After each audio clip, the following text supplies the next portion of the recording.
12 kerajaan Pak dari Aceh. Ya, terima kasih. Ya Pak. Ya. Ya Bu.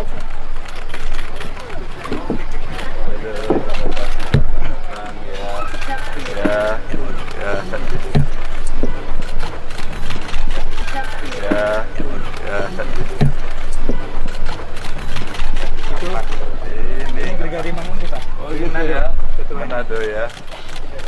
Ya, mari ya. Ini dari Sumatera Barat Pak. Wah ini agak lain, ini agak lain. Ini Pak Wakil Bupati Tanah Datar. Aduh, terima kasih. Ya. Terima kasih. Wah itu di sana lebih cantik lagi kan. Siap, insyaallah. Aduh, terima kasih. Ketum Pak. Sehat ya. Ini sekjen dari Badan Tinggi. Ya, Bu. Iya.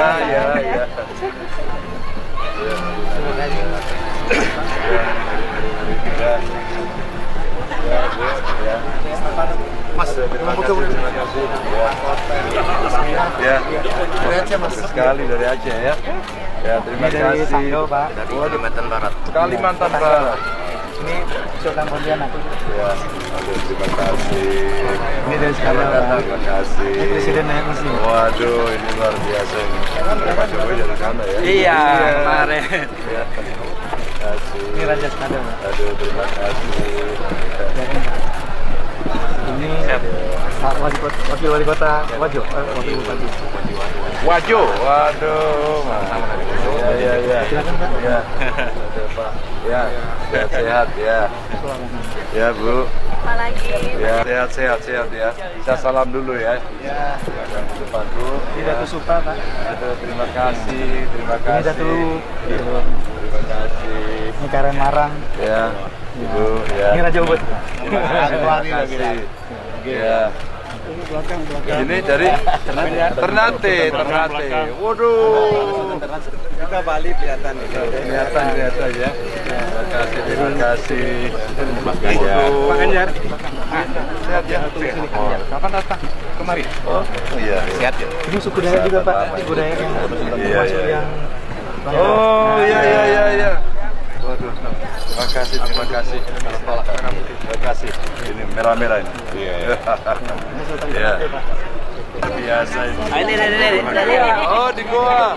Iya. Terima kasih. Terima kasih. Oh, Dari Larantuka. Larantuka. Wah, luar biasa. Ini sih Larantuka. Ya, terima kasih. Oh, ya. Lombok. Waduh. Bawa NTB. NTB. Maluku. Presiden. Iya Pak, bertemu. Oh iya, terima kasih. Waduh, selamat datang. Terima kasih Pak. Sehat ya. Oh iya. Sekarang seluruh jawatan kita pakai. Amin. Ambil dari Buton. Amin. Ini kuli susu. Terima kasih, wah ini unik sekali ya. Waduh, terima kasih. Ini Raja-Raja Maluku Pak. Maluku. Banyak sekali Pak. Iya. Terima kasih. Ini Ketua Perkumpulan Raja-Raja Maluku. Dari Maluku. Iya Pak. Terima kasih. Sultan Jalolo. Jalolo. Terima kasih Bu ya. Papua Barat. Papua Barat. Fak dan Kaimana. Raja Ketua. Sehat ya. Luar biasa. Terima kasih. Oke, kita mulai ya. Ayo. Biar kita mulai dulu ya. Keburu hari Sabtu. Bahagia. Amin. Pada kesempatan yang berbahagia ini saya ingin menyampaikan sambutan atas nama Republik Indonesia. Itu judulnya. Untuk mengawalinya ada sebuah ungkapan dari para cerdik pandai yang mengatakan demikian Bapak Ibu. Jika budaya dan tradisi adalah benteng negara, maka kerajaan dan lembaga adat menjadi mercusuar yang merekam segala keadaan.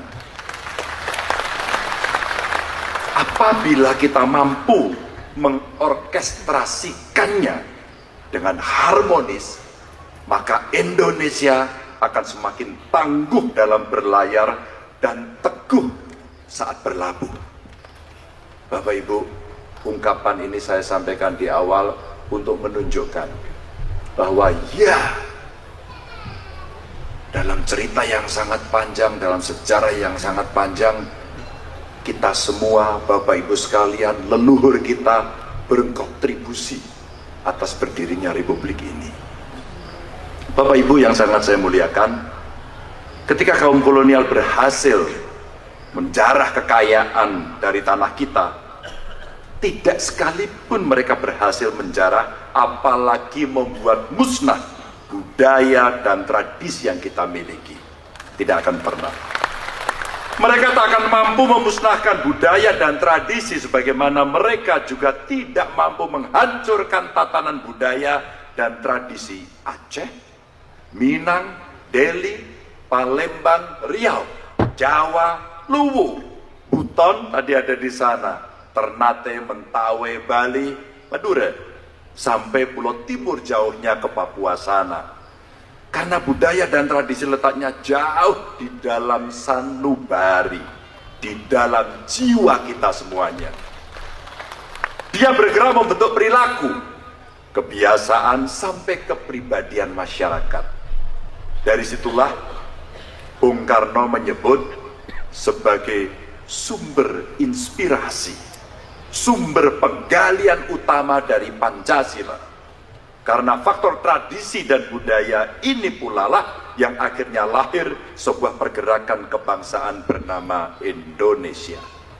Maka Bapak Ibu hadirin yang sangat saya muliakan, berkumpulnya para raja, kepala suku, serta anggota masyarakat adat Nusantara ini, bagi saya ini menjadi sejarah terbesar di bumi Nusantara setelah lahirnya Indonesia. Maka tadi saya mendapatkan cerita dari ketua, Pak Gubernur, dari acara pertama ke kedua bukan berkurang, malah bertambah jumlahnya. Dan itu kita harus siapkan untuk tahun berikutnya, yang mudah-mudahan kita tidak hanya mengundang dari yang Nusantara, tapi kita bisa undang dari banyak negara tetangga. Meski apa yang kita lakukan hari ini tidak dapat disaksikan para raja atau kepala suku terdahulu, tapi saya sangat yakin mereka akan tersenyum dan bertepuk tangan bangga. Sekali lagi, bangga. Mungkin mereka bakal meneteskan air mata bahagia karena melihat persatuan, kerukunan, serta terpadunya generasi penerusnya untuk mewujudkan cita-cita bersama atas nama Indonesia. Sebuah negara yang menjadi rumah besar bagi semuanya. Dari Sabang sampai Merauke, dari Miangas sampai Rote, seperti Mars tadi yang dinyanyikan. Banyak orang Bapak Ibu yang menyaksikan ketika sebuah negara sudah berdiri, apakah kerajaan atau lembaga adat masih relevan keberadaannya. Apa tidak cuma menjadi romantisme masa lalu yang sia-sia? Ada yang bertanya itu. Maka dengan sangat lantang saya ingin menjawab, seluruh kerajaan dan lembaga adat selamanya akan tetap relevan dan dibutuhkan oleh negara ini. Ini juga bukan sekedar romantisme Bapak Ibu, karena Indonesia bukan apa-apa tanpa mereka. Indonesia bukan apa-apa tanpa kontribusi dari leluhur panjenengan, leluhur Anda semuanya, leluhur kita sekalian. Karena Indonesia tidak akan pernah ada tanpa mereka, maka kita bukan kacang sing ninggalan jaran. Terjemahannya tanya sebelahnya. Bukan kacang yang lupa pada kulitnya. Kerajaan dan lembaga adat selamanya akan menjadi spirit kehidupan terbesar dalam pergaulan kenegaraan dan kemanusiaan. Inilah keramat terbesar Nusantara. Berjuta-juta syukur saya haturkan ketika tanah Jawa Tengah dipilih menjadi pijakan bersatunya keramat dari seluruh penjuru Nusantara yang hari ini hadir. Terima kasih. Terlebih lagi, saat ini kita semua berdiri di halaman mahakarya leluhur kita yang bernama Candi Borobudur. Ada di belakang sana. Sebenarnya tempat ini mengisyaratkan betapa tingginya capaian yang dilahirkan dari sebuah kebudayaan, dari sebuah lembaga adat. Tempat ini jadi teladan pamungkas bagi kita yang masih ngugemi kerajaan, yang mestinya juga bisa melahirkan sebuah mahakarya berikutnya, apapun jenis dan bentuknya. Karena disitulah dapurnya ketahanan adat dan budaya itu. Tapi Bapak Ibu hadirin yang saya muliakan, jika kita introspeksi lebih dalam, sebenarnya sudah seberapa besar upaya kita untuk nguri-uri serta mengembangkan budaya dan tradisi yang bersemayam di negeri ini. Jika kita menyebut bahwa negeri ini memiliki kebudayaan yang adiluhung, sebenarnya seberapa keras usaha kita dalam mengamalkan dan menyemarakannya. Jangan sampai kita jadi kata dalam tempurung. Jangan sampai budaya dan tradisi mati di rumahnya sendiri. Tentu Bapak Ibu semuanya pasti tahu bagaimana saat ini kalau kita melihat tetangga kita umpama Korea Selatan, semakin melambung namanya berkat tradisi dan budaya yang dibangun. Demikian juga dengan Jepang, Italia, Perancis, Inggris, dan India. Bahkan Amerika yang katanya tidak memiliki akar budaya yang kuat bisa menghasilkan produk kebudayaan yang hebat yang banyak negara kemudian meniru. Ada Superman, ada Spiderman, Captain America, dan lain sebagainya, tokoh-tokoh heroik. Padahal Bapak Ibu hadirin sekalian, kita kan sama sebenarnya ya, meyakini bahwa negeri ini lebih kaya dibanding mereka dari sisi budaya, dari sisi seni, maupun Bapak Ibu semua kebiasaan-kebiasaan yang hidup dalam keseharian. Jika saat ini kita tertinggal dari mereka, apakah kita bisa mengejarnya?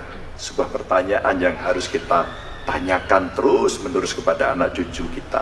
Sedikit pun sebenarnya tidak ada keraguan di hati saya Bapak Ibu. Lebih-lebih saya yakin Anda semua tidak akan pernah ragu. Seperti saudara kita yang dari Bali, dengan adat, dengan budayanya, dengan turis yang banyak masuk, tidak pernah tergoyahkan sampai hari ini. Maka perencanaan dan strategi jadi hal yang wajib mesti kita siapkan. Pertama-tama adalah soal pendataan. Kita mesti tahu harta apa saja yang kita punya, kapan, dan siapa sebenarnya penciptanya. Jangan-jangan anonim, hanya NN, no name. Apa kegunaan dan manfaatnya? Bagaimana kondisinya hari ini? Dan sebagainya, dan sebagainya. Jika kita sudah melakukan pendataan sendiri, bisa kita undang para ahli, semua yang expert, termasuk dari perguruan tinggi. Karena dari situlah sebenarnya perpaduan antara lembaga adat dengan perguruan tinggi yang punya manfaat jauh lebih besar bisa dilahirkan. Yang satu menguatkan dari sisi historis, sementara satunya menguatkan dari sisi teori sampai kemungkinan pengembangannya. Jika dari pendataan kita sudah kuat, maka budaya dan tradisi kita bisa kita manfaatkan untuk apa saja, termasuk untuk memajukan bangsa dan negara. Bapak Ibu hadirin sekalian, itulah yang saya kira inti dari berkebudayaan dalam kepribadian yang pernah disampaikan Bung Karno. Laku ataupun kebijakan apapun yang kita lahirkan hendaknya berdasar pada kebudayaan. Itulah sebenarnya kekuatan kita yang kita miliki hari ini.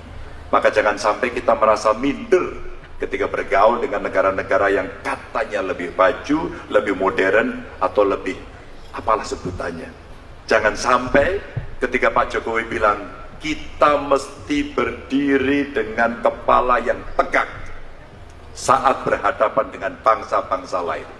Seperti saat pertemuan G20 di Bali kemarin.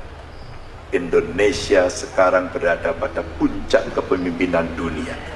Presidensi G20, ASEAN, dan ketika banyak negara inflasinya melambung tinggi, alhamdulillah Indonesia masih terkendali. ketika pertumbuhan tidak terlalu tinggi di banyak negara, alhamdulillah kita masih bisa tumbuh di atas 5%. Apakah kita tidak yakin pada kemampuan sendiri? Bapak Ibu yang sangat saya hormati, sangat sepakat apa yang disampaikan oleh Pak Presiden Pak Jokowi itu. Dan tentu kita semua mesti sepakat karena kita menolak jadi bangsa yang inferior. Bapak Ibu hadirin sekalian, sudah waktunya buat kita untuk mengoptimalkan seluruh nilai dan pengetahuan dari kerajaan-kerajaan serta lembaga adat.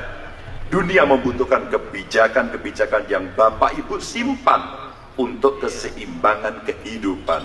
Untuk merealisasikan itu, tidak ada pilihan bagi kita selain harus menjaga martabat kerajaan dan lembaga adat yang ada